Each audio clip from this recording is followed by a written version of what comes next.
Well, thank you, Secretary Rubio. We'll now do a round of questions, 5 minutes each. I'd like to start, and I'd ask you to go. I understand we're not in a classified setting, but I think a lot of people had no understanding of the groundwork that was done before the actual action took place. I was incredibly impressed with what you told me about how you, the president, negotiated with parties there on the ground, particularly the parties who were going to be in charge after Maduro was removed. And I wonder if you could talk about that for a minute, understanding that we aren't in a classified setting. And I'd like to, if you could, say a few things about it. Well, one of the things I've come to maybe more fully appreciate than I didn't when I was here in the Senate was the number of contingencies that the Department of War plans for all over the world. The overwhelming vast majority of them will never come to fruition. But there's all kinds of contingencies that are planned for. And one contingency that had to be planned for is the fact that sitting in Venezuela with a $50 million reward on his head was an indicted narco-trafficker. In fact, I believe it's the largest reward we've ever issued for anybody. I would remind everybody the Biden administration had a $25 million reward on an indicted narco-trafficker, the same person. And so, multiple administrations from both parties have wanted this man arrested.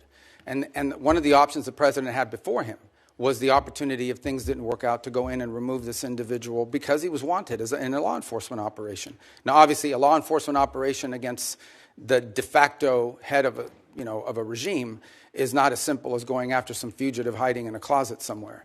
It required planning, and it required eliminating anything that was a threat to the forces that were going in to extract him. I want to be clear, and I'll share with you what I've shared publicly. We made multiple attempts to get Maduro to leave voluntarily and to avoid all of this because we understood that he was an impediment to progress. You couldn't make a deal with this guy. Okay? This guy has made multiple deals. He's broken every one of them. As a point of example, he made a deal with the Biden administration, and here was the deal that he made. It was a bad deal. We knew he wouldn't keep it. He made the following deal.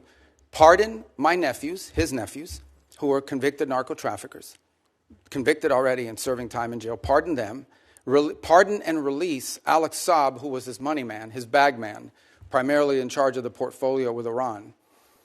Release these people. He, in turn, agreed to release some political prisoners, which he did. Many of them were subsequently exiled or rearrested, and that he would hold free and fair elections, which he did not. In fact, he basically disqualified Maria Corina Machado and any other candidate. And Edmundo Gonzalez ends up being the nominee for the opposition party simply because they forgot to ban him. And they forgot to put him on the ban list. And then despite that, he loses an election that everyone around the world recognizes as a legitimate election. So he's made previous deals. In fact, he's broken so many deals, not even the Vatican has been willing to interact with Maduro in the past because he's broken so many of these deals. He's just simply not a guy you can make a deal with. He had no intent of keeping it. What he wanted to do was tap us along and buy 3 years of time until he could deal with a new administration that he thought may be more favorable, et cetera. He was an impediment to progress. None of the things we're talking about now, not the release of political prisoners, not the transition of the oil industry to a legitimate oil industry, not the erosion of Iranian, Russian, or Chinese influence. None of these things would have been possible as long as Maduro was there. And so this was one option that was available to the president after exhausting every other option to remove this individual from the scene. Again, I'm not here to tell you these are all going to be roses along the way and it's all going to go perfectly. But for the first time in 20 years, we are having serious counter-narcotic talks with Venezuelan authorities about going after narcotics organizations. For the first time in 20 years, we are having serious conversations about eroding and eliminating the Iranian presence, the Chinese influence, the Russian presence as well. In fact, I would tell you that there are many elements there in Venezuela that welcome a return to establishing relations to the United States on multiple fronts. We are at the end talking about a Western country that has a long history of cooperation and work with the United States. At one time, Venezuela, pre-Chavez, was a very strong U.S. ally. And we hope to get back to that point. We're not there. This thing still is in its infancy. But I certainly think a lot of progress has been made in that regard. I was impressed with your description of the fact how careful you were in the operation not to dismantle either institutions or infrastructure because you wanted to see the Venezuelan people take that over and get back on their feet again. I think that was really a wise decision to make and have it as surgical as it was. The last thing I'd ask about, if you could touch on for just a minute, is I know you spent a considerable period of time negotiating with the people that were going to do day-to-day operations, the Venezuelans who were going to fill the vacuum. How's that going, and how do you feel about where we are there? Well, first of all, let me understand something. I spent 14 years in the U.S. Senate going after these people pretty hard, along with many of you. So, I mean, I understand who they are, and I understand this portfolio from a personal level quite well. So we're very realistic about what we're dealing with here. We also understand that in geopolitics, sometimes that's required. And in this particular case, there are an alignment of interests. And we certainly think that the approach we're taking is preferable to some of the other alternatives that people speculate about or fear. And I would say at this point, I do have to characterize, again, being realistic, clear-eyed, and understanding that there will be impediments and unexpected events along the way. What we have found so far is cooperation, respect, dialogue, and it's not just me. As has been reported in the media, Director Ratcliffe traveled to Caracas and met with leaders there and discussed important items of potential cooperation.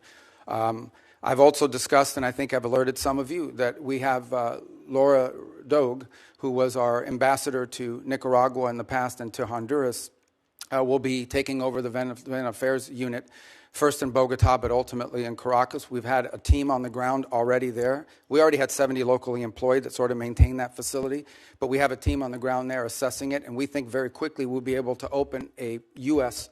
diplomatic presence on the ground, which will allow us to have real-time information and interact, by the way, not just with officials in the regime and with the interim authorities, but also interact with members of civil society, the opposition. We think we're going to be much further along when we get them along the way. They've been very cooperative on that front. Obviously, there's some hard asks along the way. We'll see what the response is to those.